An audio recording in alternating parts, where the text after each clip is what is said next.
Yebo. Injalo IJ. Delusion is when you think ukuthi one, you would want to sacrifice a person or a partner or a friend for financial gain. Shuthi ngamanye amazwi akuhlanganwe kube ngathi ingozi khona simbulale khona sothola amandla akhe ukuze siwashare thina. 2, azizabo simbulale noma mayisefile kwese zonke izinto zakhe zisale ngakuthina abakubo bangazi. 3, asingamvumeli ukuthi aye eduze nabantu bakubo. Let us isolate this champion or this woman ukuze sikwazi ukuthi sazi yonke into ayicabangayo into ayifunayo nani ukuze thina sihlale sinamandla ngaphezulu kwakhe. 4, bese laba bantu leya group leya adikunika itarget ukuthi by this time fanele ngabe usumsacrificeile lo muntu sefile ngoba manje uyasiphazamisa kwinto esiyenzayo. Number 3, yonke into ayenzayo asikwazi ukuyenza, yonke into ayiprovayo asikwazi ukuyiprova, yonke into yena ayikhulumayo thina sikwazi ukurelate kuyona. 4 or 5, labo akade benza leyo nto nawe naye lowo muntu abasafuni ukumnika imali ngoba akezi nama results. 6, ade bethi abasacrifice umntwana, abasacrifice into abakubo, azahlangane nabakubo bazi bahambe bayokhuluma amanga imbudane kwabantu abasizo lo.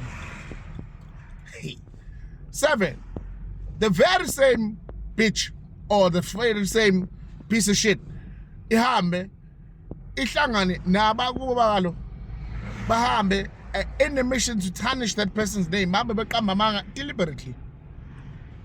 Ngoba the aim is to make sure ukuthi yonke lento that they are projecting upon this woman or this man kube ngathi vele kunjalo. Manje the problem is lo dade noma lo mfowethu lo ulokhu emile kwindlela yomsamo, ulokhu emile kwindlela yakubo, ulokhu emile kwindlela yakhe yokwelapha. Ngisho noma bangazama ukuvala imali zakhe mhlambe bacabanga ukuthi imali ingekho ngiyakwazi ukwenza lokho lutho. You are very stupid if you think like that, especially if you are dealing with umuntu nabantu abadala. You are very stupid if you think ukuthi mawuzokususa the financial factor it means ukuthi kunezinto zakhe lo muntu angakwazi ukuzenza, then you are dumb. Ngiyakutshela ke mina. Then if you also think ukuthi by buying people's friends or going and tarnishing someone's names abonke abantu abaseduze naye mahambe nikhuluma amanga ukuze bamjikele nani. Let me tell you something.